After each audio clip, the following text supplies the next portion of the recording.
Welcome, guys, to How the Frack We Got Here, a show that takes the news and events of the week and try to make sense out of it all. I'm your host, the most Will Buchanan, and on this show, we simply are all about the facts. There are plenty of news stations out there that simply want to do anything short but inform you. Here at How the Frack We Got Here, that's all we believe in. We go up to the left, we go up to the right, we go up to the middle of independence, we go up to all sides because there's more than one side of the story to everything. And you need to know it all in order to actually formulate your own opinion. And that's what we try to do here at How the Frack We Got Here. Thanks for listening, and hold on. It's going to be fun. All right, guys. Today's date, November the 2nd, 2022, and this is How the Frack We Got Here. I'm your host, the most Will Buchanan. How the Frack We Got Here. We do take the events of the week and try to make sense out of it all. Before we do get started, guys, to let you know that even though we are a news podcast, we do try to watch our language. However, sometimes words do fly at the same time, guys. There may be things that might be shown that might be too intense for younger viewers, so viewer discretion is advised. Aside from that, welcome. There's really no other way we can start this except to unfortunately address the elephant in the room. Another shooting has occurred. Or actually, two shootings have occurred. One involving another high-profile superstar, and another one, of course, hails from Chicago. We will actually start with the first one. For all those that don't know, Takeoff from the Migos was shot and killed just literally within 48 hours. Of course, if you've seen the many social medias out there, people are posting pictures of his body, things of that nature, and reports still coming in that apparently shots were fired over a dice game in Houston. And of course, he was pronounced DOA on the scene. As you can see there, this just adds to the list of other hip hop stars that have been killed. P&B Rock, Young Dolph, Pop Smoke, Nipsey Hussle, and forgive me if I ever pronounced this name wrong, Triple X Tenacion. There is really no other way to handle this, guys, because every time, and I say this every time, when a black person is killed, and of course the person that is responsible for Takeoff's death is still at large. But the thing is, it would be hard to sit there and say, and I've said this on my own social media posts, that I'm tired of seeing other people who aren't black say that, you guys need to do better, that this is unacceptable. You want justice, but yet you people keep killing your own. Here's the thing I've always sat there and said. I hate the fact that even though in the bluntest of truths that we as a culture need to do better, I am always annoyed that those who aren't black are telling us. Now, again, I'm not dismissing the fact that there is a culture, there is a stigma out there. And I've said it best, I will never understand brothers who will represent something that literally and figuratively does nothing for them. If you represent your street, your hood, however you call it, I've never understood representing something that literally does nothing for you. The hood has claimed more lives than almost anything out there combined. Now, I'm not speaking from the fact of, well, you're not talking about the police. I am talking about the police. I am talking about law enforcement. But I am talking about somewhere along the lines between the late 80s and early 90s that the culture that I'm talking about not only became glorified, it became profitable. And you can blame gangster rap. You can blame this culture of having to be hard, having this many women, having cars, drinking Molly, popping lean, however you choose to make it. That culture, that stigma has always been a part of everything. And that's why I keep saying, and I said this in my social media post on my Facebook, I said, until we have that discussion, that we as a people, as black people, have to address the culture. We as black people have to change it. We have to come together. We have to unify. I know it is a strange concept. It is a strange concept. It's even been joked about. How many comedians do you know that have joked about, say, you know what, that's about as strange as black unity? Even though it's funny at the time, it sparked something that, yes, We as a people are broken. We as a people need to come here and unify. We as a people need to look at these cultures, look at this culture that's been created, and we need to change it.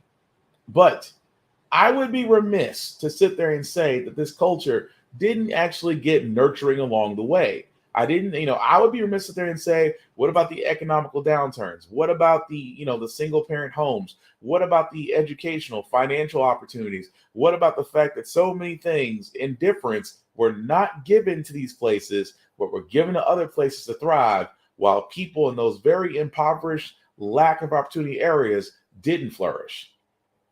But again, I would be remiss not to say that, but I would also be remiss to sit there and say that we as a people can do better. Not as can do better as far as another race telling us, but the fact that we have to sit there. Like I said, I've never understood the whole idea of being down for something that gives you nothing back. I will never understand. And again, I could also sit there and say, because Deion Sanders had a wonderful point. He says, once you move up in the world, you can't go back. And that's why I don't usually knock people. I don't ever knock people when they make it. The first thing they do is move away from their surroundings. Oh man, you ain't really from here. You in Hollywood. Yes, because isn't that the same thing that we say in neighborhoods where literally nothing happens but crime? The same thing that we sit there and say is that once I get some money, I'm moving to somewhere else that isn't this. We clown those who move away because they have the ability to. And I've never understood that. I've never understood the whole thing of, why should I stay just because what to validate someone else's opinion of me? I've never understood that. But I'll also consider and say is that for a lot of people, buying back our neighborhoods, buying back our blocks, all great things if done as together as a unit. Not just, yes, you can always start with one person. Yeah, it always can start with one person going and buying a block. It can also start with one person growing a garden. It can start with one person with teaching financial education to the younger generation. It could also go as saying to teach the things to children of single parent homes, to actually provide services that should have been provided to them a long ass time ago. All those things can be done, and with unity can have those programs flourish. But honestly, it's not an impossible thing to unify, because that's the first step we need to do as Black people, is to unify. We need to be behind the same message. We need to be behind the same goal, the same mission. You want to know why? Because honestly, I'm tired of seeing stories like this one.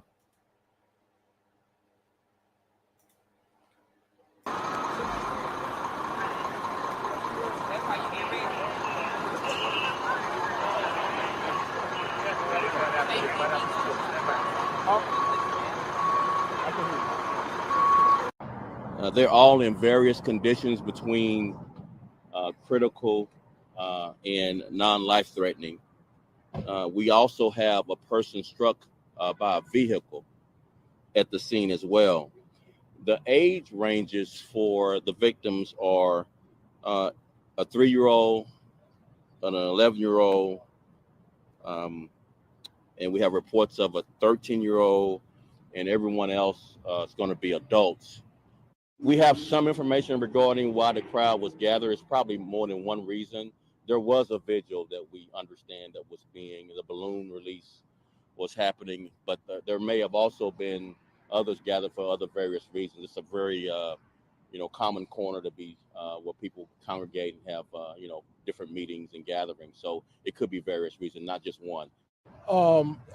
This is a tragic situation. To find 14 individuals shot anywhere in this city is a tragic situation. It's an unfortunate situation to find a 3-year-old and some young people being shot in this particular case. It's heartbreaking to people go out to, memorialize someone and ultimately become victims. So that is a challenge. And that was Chicago. Chicago, where Fox News loves to tout, oh, this is the reason why gun laws don't work here. Look at Chicago. Chicago is their Black people Benghazi. And aside from Fox News, as far as a people, that was Halloween just 2 days ago. 2 days ago on Halloween, 13 people were shot by from all reports, from a car that rolled up on the crowd and opened fire. It gets to a point where something has to stop. And like I said before I move on, we as a people, I mean, if you are not black, first and foremost, let me say this, and I will stand on this no matter what. Number one, if you are not black, you do not have the right to tell black people that they need to do better. You do not. If you are not black, you do not have the right to tell black people that they need to do better. As if any other race out there doesn't have a history of violence. I'll wait. The point I'm making is just that we as black people know that like I said before, there is a culture out there that has taken many lives. The only way to defeat that culture is for us to finally come together under one banner, under one mission, under one statement, and begin to change. Is it impossible? No. Is it difficult? Yes. Can it be done? Absolutely. But it cannot be with just one person. We all have to be of the same accord. Otherwise, events like that and superstars like that, I don't care. Like I said before, it amazes me not to go completely off track, because there's a lot of people out there who sit there and say, well, they don't roll with us. They don't have any security around them. I said, didn't that kind of spark a problem right there? Now I get with celebrities, the more famous you are, the more money that you have, the bigger the target you are. I can understand that need for security. But for the simple fact of the matter is, there is a reason why most people don't talk about street fables. As I've seen, which a lot of people you would think from the mobster movies, from the Martin Scorsese's of our time, the Francis Ford Coppola's of our time, that no mobster ever had a happy ending. There are no 401ks in being a gangster. There is no retirement plans in being a gang member. There isn't.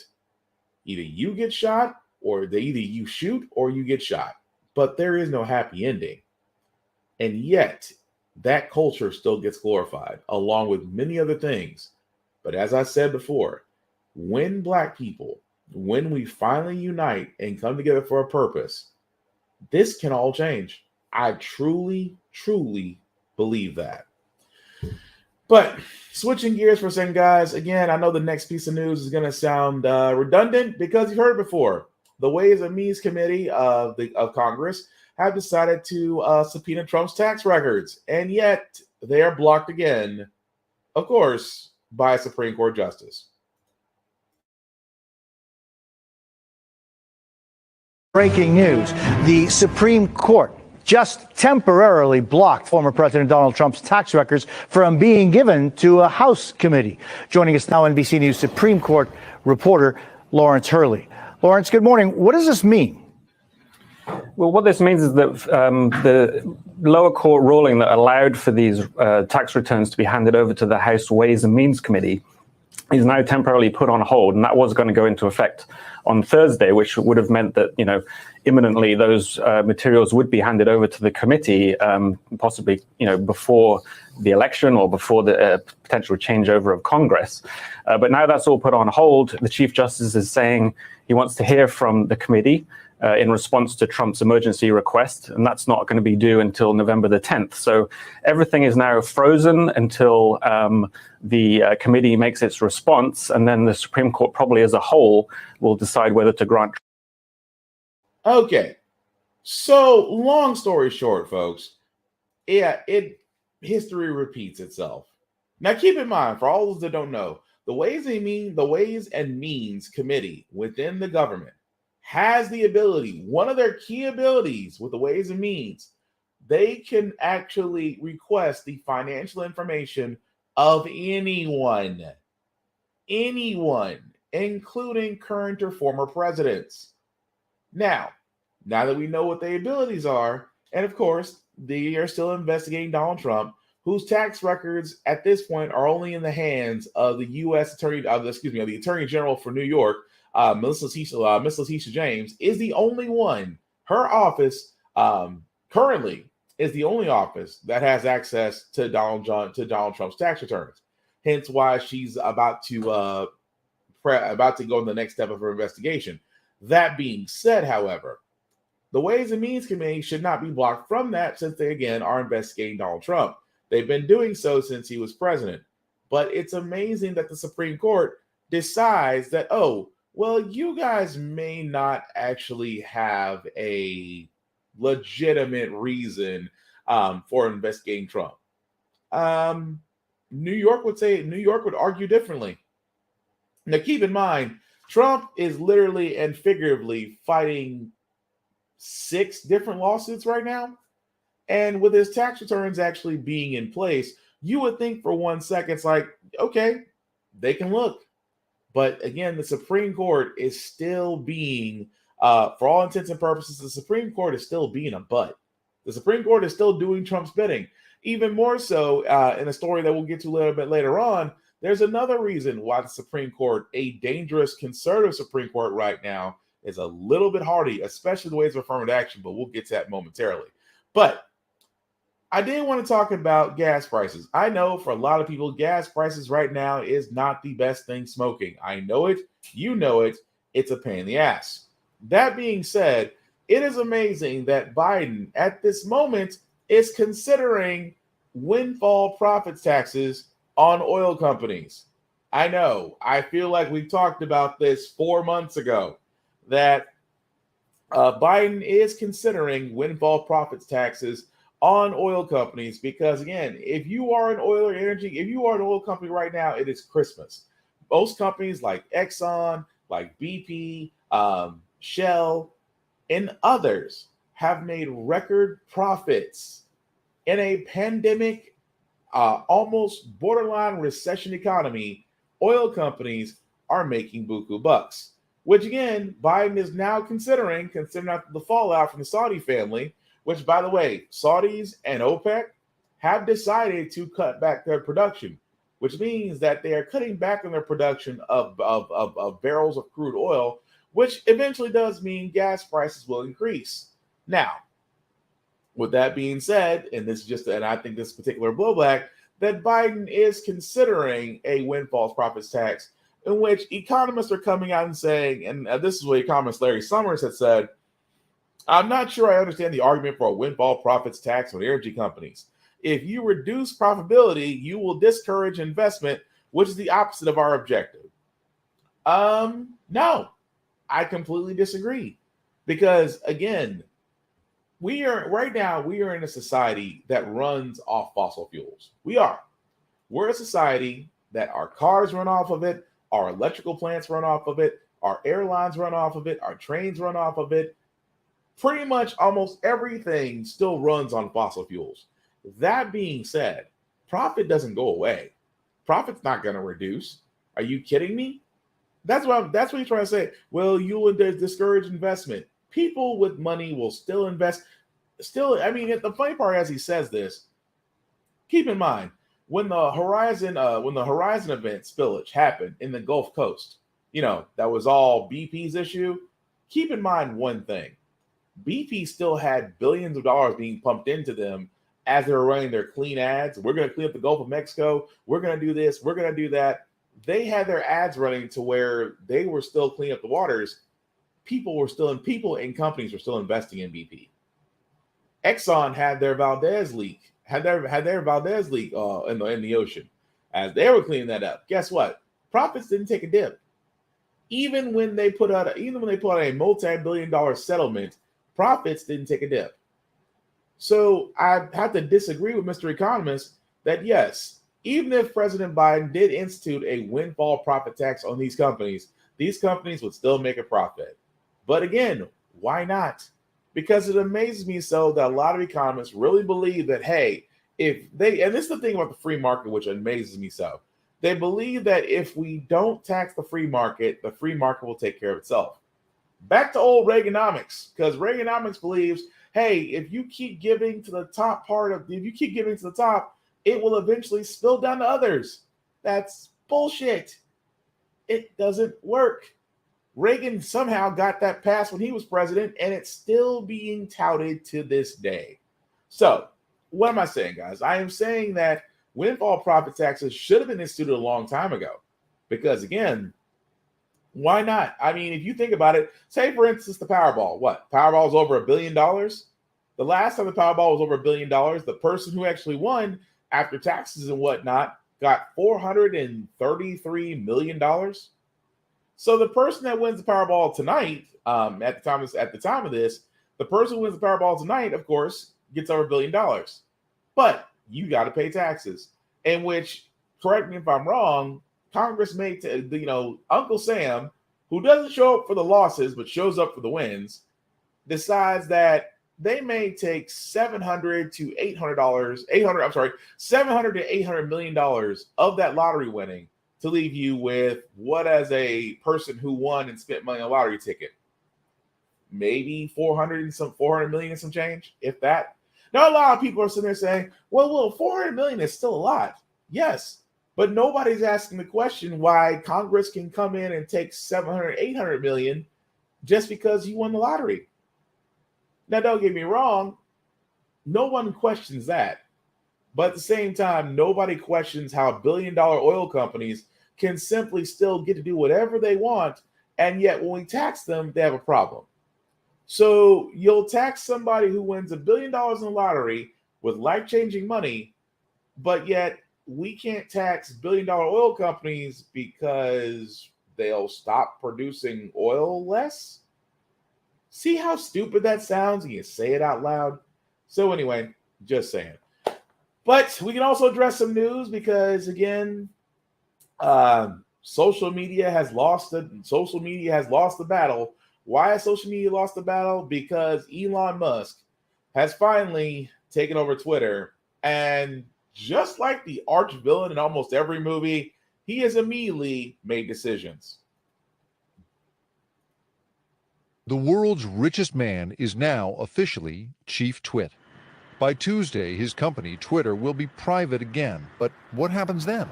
Well, he has said he wants to make Twitter a super app like China's WeChat, used for payments, entertainment, and communication. My idea would be like, how about if we just copy WeChat? Hey. But he's told investors he'll cut staff, not add to it. And the CEO, CFO, and general counsel were all out in his first hours as owner. The contradictions continue in a note to advertisers that promises a, quote, digital town square that is also a, quote, respected advertising platform. A place where you can choose your desired experience, but that also doesn't splinter into echo chambers. Musk has promised to allow President Trump and other banned users back on the platform. Trump this week saying he'd remain on Truth Social, the comparatively tiny platform he launched after Twitter and Facebook kicked him off. And Musk has said he plans to do away with most content moderation, although laws around the world require any company to filter what we post. You take all of those ingredients and you bring, toxic or problematic users back to the platform while decimating the internal mechanisms at the company that might be able to deal with these situations. I think it's going to be a rocky road for a while. Elon Musk brought our wallets online, has helped to revolutionize the way we drive, and owns the postal service of space. But Twitter could be his most difficult project yet. Now, in his very first hours, obviously, we saw this sort of imprint inside the company, but on the platform itself, researchers are pointing out that all sorts of trolls and online hate groups are already testing the fences, getting organized in anonymous forums, and then trying to figure out what it is they can say under Musk. Meanwhile, even as Elon Musk tweets, the bird is freed, top EU regulators at a time when laws around tech and free speech are tightening around the world have said that he's got to play by their rules. You guys? Yeah. And if you've been on Twitter lately, first off, Elon Musk is not the genius everybody thinks he is. First off, he was born from money because his parents owned a mine. He didn't really invest in the PayPal online. He just simply threw money at it. He bought into Tesla, eventually took that over, kicked out the original owners, and he did the same thing on Twitter.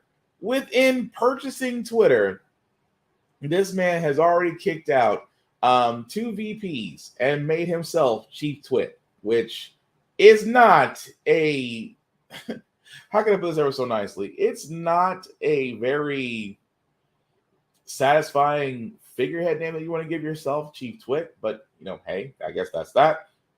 But the simple fact of the matter, guys, is just that, number one, yes, offensive language has jumped nearly 200% on Twitter.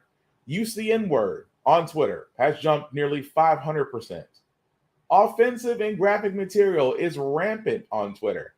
And I have yet to confirm whether or not Donald Trump does have his Twitter account back. And if he does, God help us all. The thing about Twitter is just that with social media, that yes, you do have free speech, but it did need to be curtailed. I mean, you couldn't say just almost anything out there without consequence. Don't believe me? Ask Kanye. The thing I'm pointing out this is that, Musk truly believed in free speech. But here's the thing about when you give free speech to those, when you have an idea such as that, no matter how noble it is, there is always the area for corruption. And that's exactly what it is. Not to mention that he took Twitter private again, which I guess we shouldn't be surprised by that. But the other thing that surprises people, but it still amazes me so, where I sat there and said he bought Twitter for $44 billion. He had to raise $44 billion to buy Twitter, and he's now taking it private again, which means he owns it. Did you not think he was going to try to monetize from it? Because if you didn't think he was, I got some news for you. He's trying to. That he actually put a plan forward that sat there and said, if you have a verified account, which is a blue check on Twitter, you're getting charged $8 a month for it. That's right. For a free social media app that you have a blue check mark to your name, that you will pay $8 a month to verify who you are. And guys, I keep saying this all the time. Did you not think that when Elon Musk purchased Twitter, that he wasn't going to try to figure out how to monetize it? Rich people don't buy things out of altruism.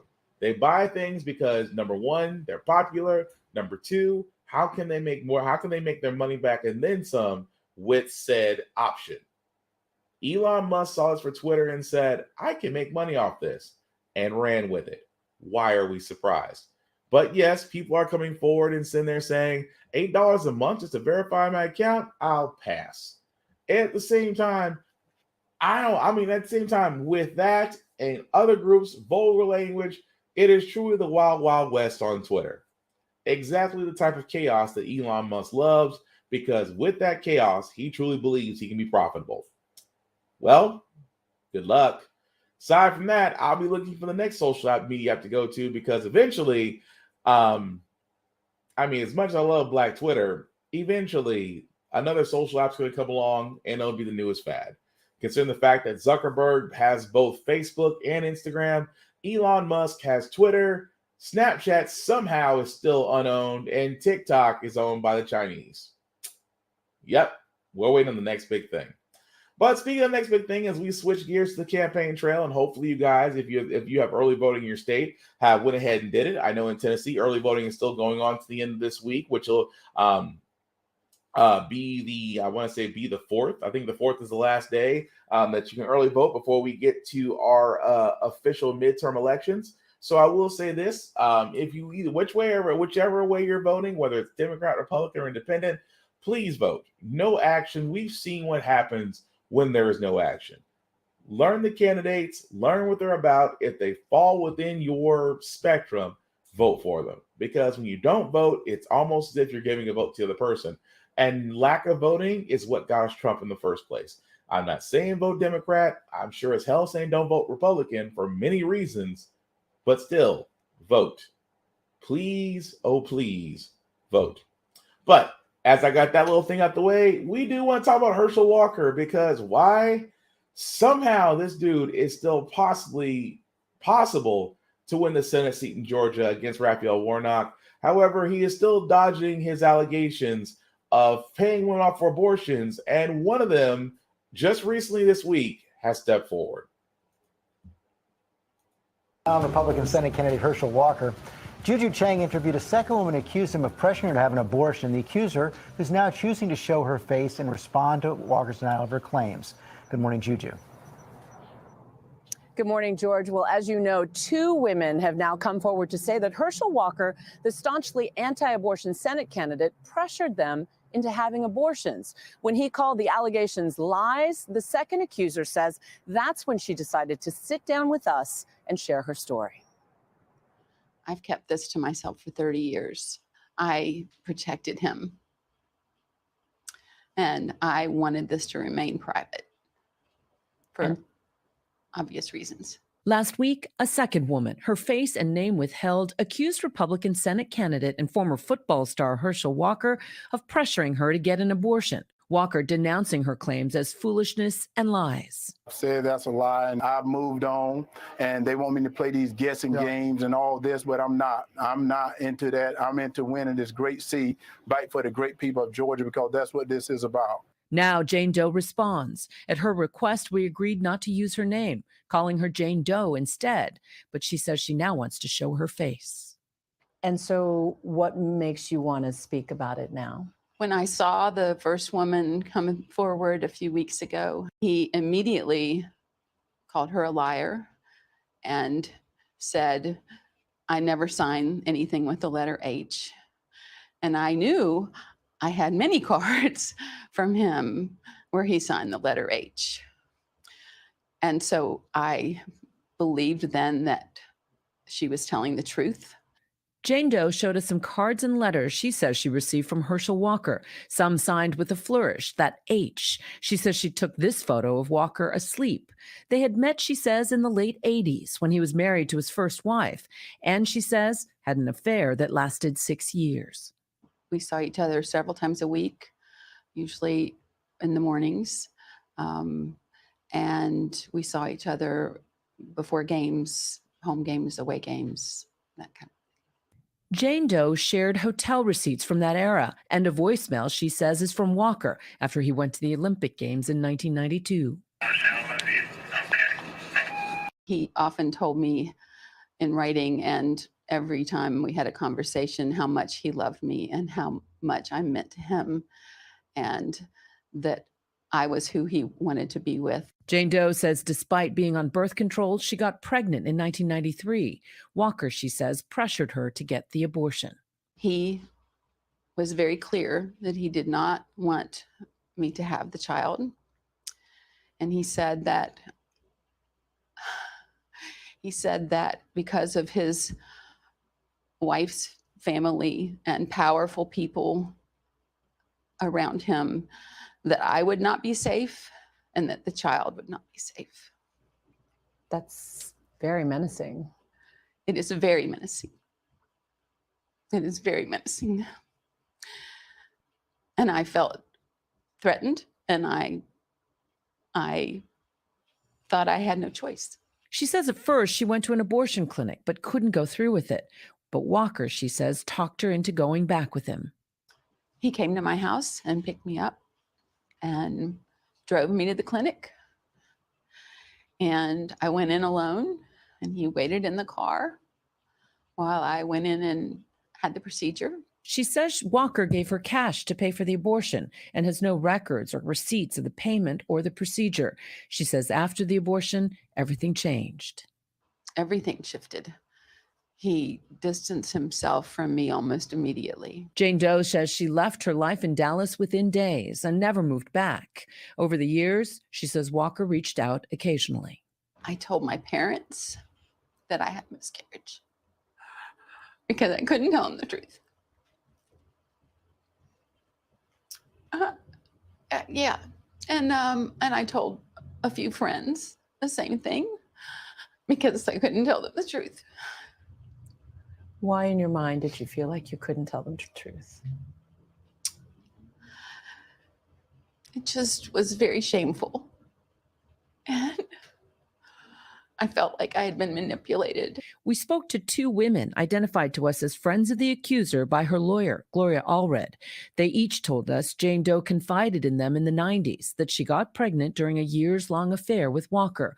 One woman saying she took this photo of Jane Doe and Walker meeting at a conference in 2019, years after their alleged affair. Her friend describing how she says they greeted each other. he embraced her, and that embrace, it was very emotional. It lasted longer than a normal embrace. It was like they'd known each other for years and years and years, which I'd known they had. But Jane Doe says her feelings changed after she saw Walker deny that he'd ever paid for an abortion. That, says her lawyer, is when she decided to come forward. Herschel Walker looked the American people in the eye after she spoke out last week and said it was a lie. Both women were liars.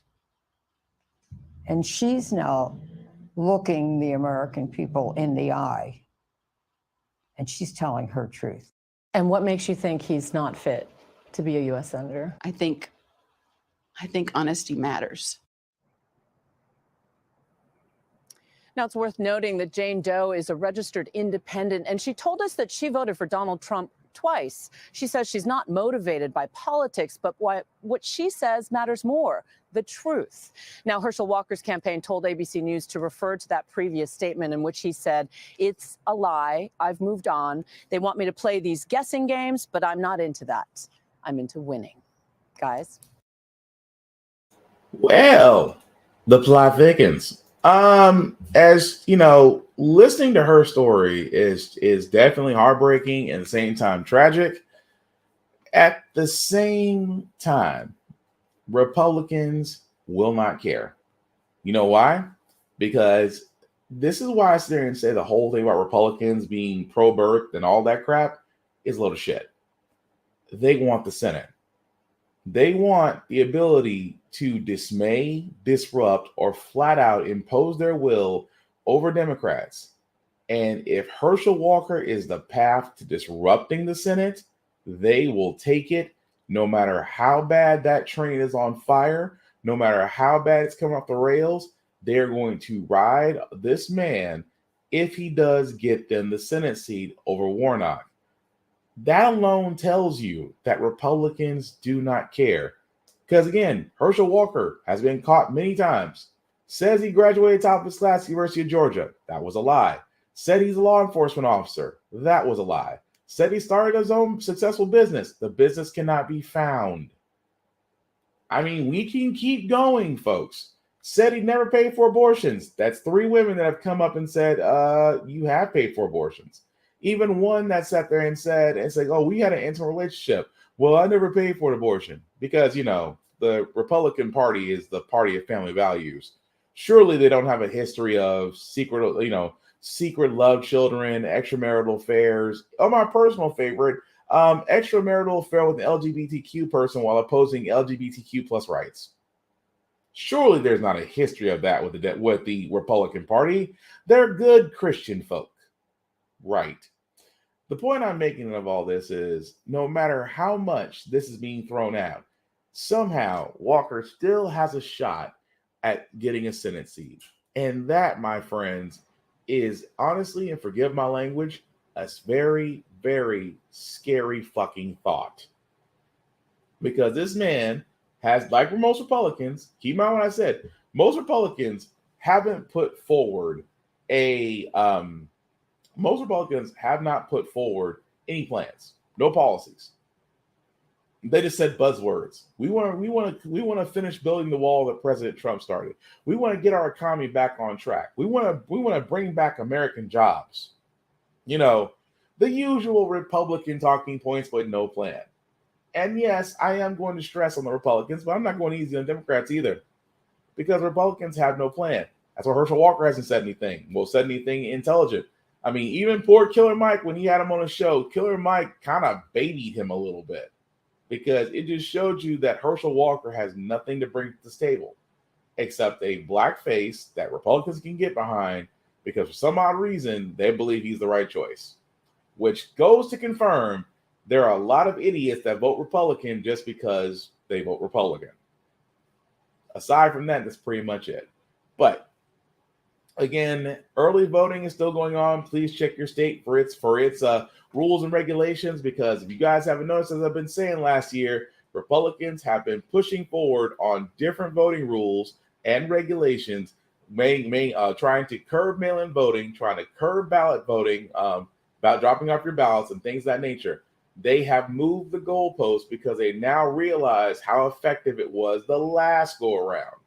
So again, know the laws in your state, know the laws in your county, know where you can go early vote if it's possible. And if you can't, if you absolutely must vote on election day, please do so. But again, know the candidates, vote with whoever goes with your interest. But a lack of voting is no activity at all. But again, I don't know how people can vote for Herschel Walker, but we shall see how that turns out. Now, I did want to talk about, guys, the Supreme Court, because again, the Supreme Court is about to make a ruling on affirmative action. I never thought in my 39 years on this earth I would say that sentence. I'll sit there and said the Supreme Court. I never thought I'd say the Supreme Court is about to overturn Roe versus Wade either.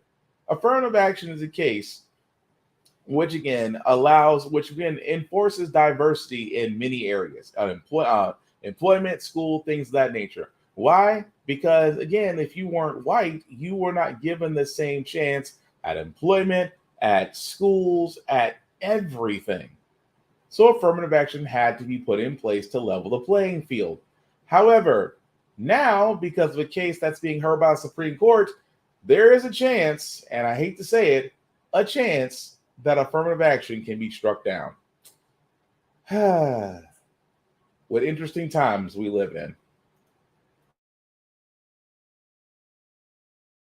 At the Supreme Court, a cultural crossroads. We know that racism exists. Today, race as a factor in college admissions is on the line. I think it definitely needs to come to an end. Decades of legal precedent for affirmative action in higher education could fall, potentially reducing the number of Black and Latino students at elite schools.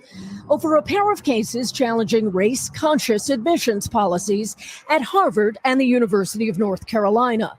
Today, conservative Justice Clarence Thomas voiced his skepticism. I've heard the word diversity quite a few times, and I don't have a clue what it means. The three liberal justices defended affirmative action for making institutions look more like America during 5 hours of arguments. Race alone doesn't account for why someone's admitted or not. Cecilia Polanco graduated from UNC in 2016 and says race remains an important consideration to level the playing field. I think we need affirmative action because it will help make spaces more diverse.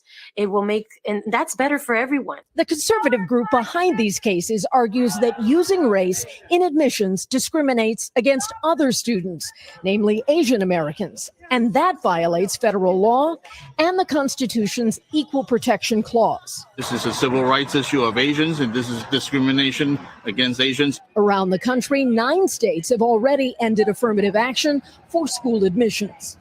The court has a conservative supermajority with a 6-3 advantage and has shown a willingness to upend precedent, making the fate of affirmative action for higher education seem all the more fragile. You know what's scary about this, guys, and I say this very succinctly, that the case is being brought up, well, some of the cases, because again, if you guys remember a while back, Asian Americans were bringing up cases saying that, they were being discriminated against for not being allowed into colleges. What amazes me so about all this is just that how in the world could they, above all else, be saying discrimination when, again, affirmative action has been put in place to exactly help them get in? Now, as the journalist said, if you do remove affirmative action, which means that companies will no longer have to worry about diversity, could you imagine how the landscape of America would look? I mean, seriously, could you imagine? I always say it like this. If affirmative action does go through and this does affect higher education, I will say this and this alone. What needs to happen, guys, is that the simple fact of the matter is just that any of those sports that have diverse students leave. Let's see what happens when college sports gets affected by the loss of affirmative action. I guarantee things will change overnight. Aside from that, guys, I did want to cover this next story because, again, anti-Semitism on the rise. And, of course, it's not because of Kanye. It's kind of been a long time coming.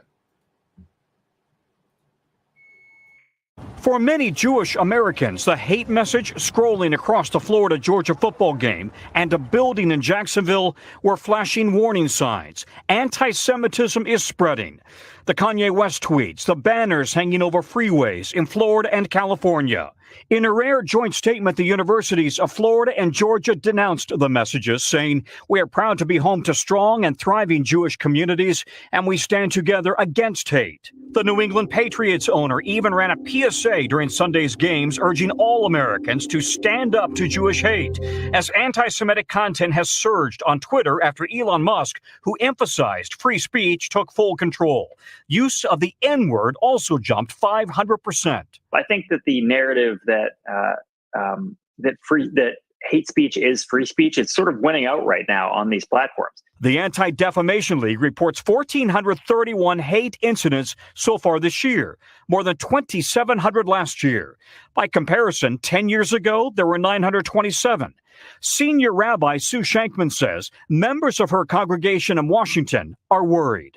I've had people talk about the potential of moving elsewhere where there might not be anti-Semitism outside of this country. Would they go to Canada? Fellow Americans who tonight are hoping that their country, their neighbors, will stand by them. I support and will protect your child, and I hope that you would do the same for mine. The anti-Semitic messages appear to be protected by the First Amendment, the concern that the messages could turn viral and physical. And they're not wrong. They're not.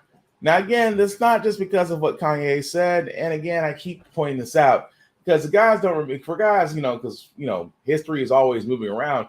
Remember Nazis? Remember the Nazi swastikas? Remember the symbols? Remember the outfits that are still showing because there are still some idiots out there who still think it's pretty cool to relive probably some of the darker spots in not America's history, the darker spots in world history.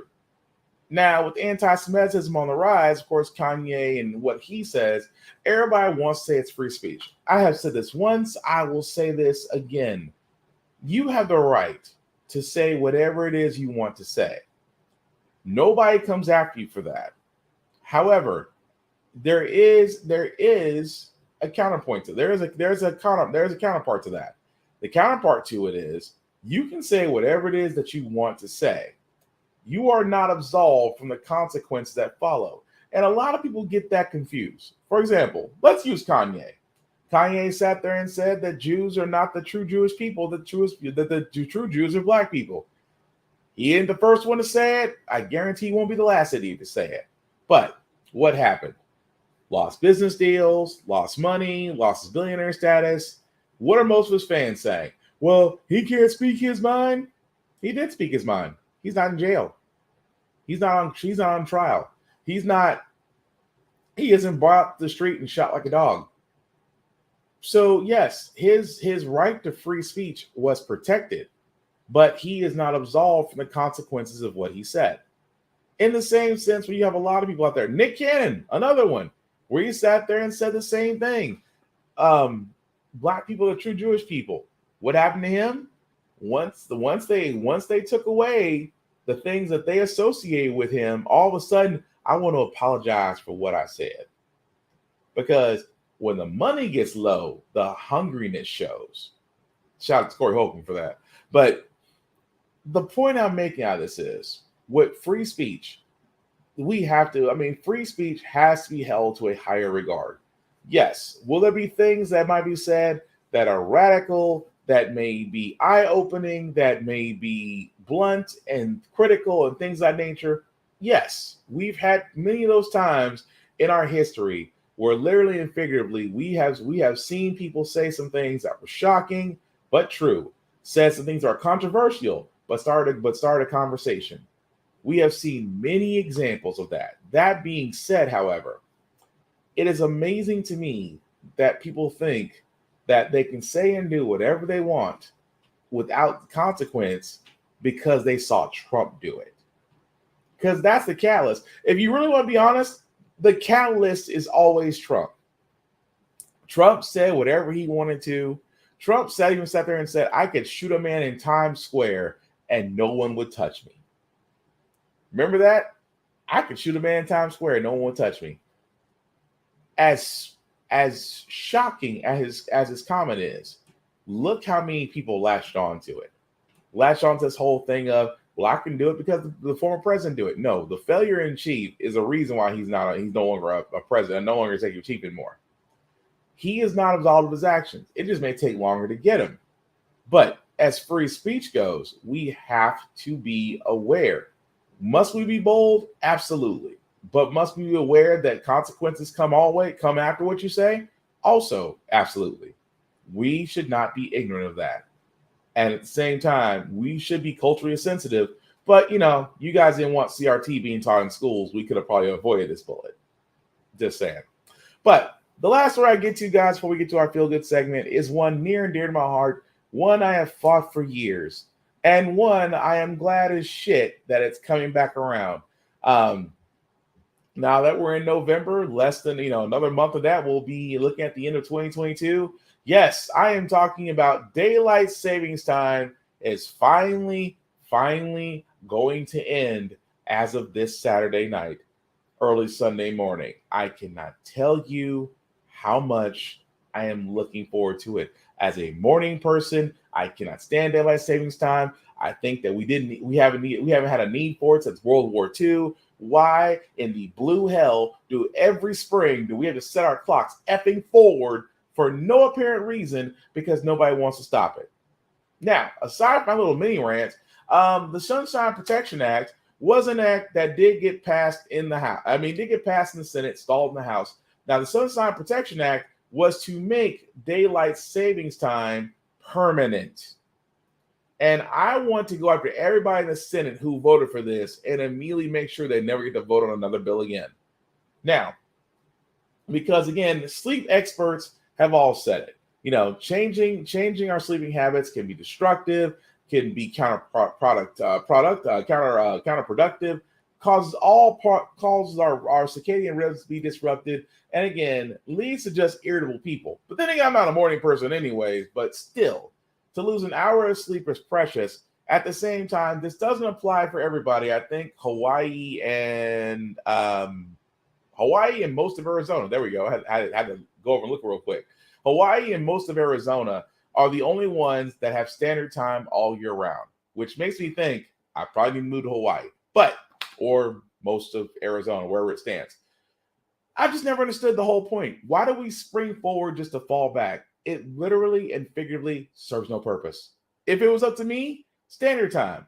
Let's just forget. Let's honestly, guys, and this is just me, let's honestly forget daylight saving time as a whole. That's just me. Let's forget it. Let's put it to the wayside. Let's never talk about it again. Let's treat this like a dark part in history. You know what I want them to do with daylight savings time? I want people to treat daylight savings time the same way white people treat CRT. Let's never bring it up ever again.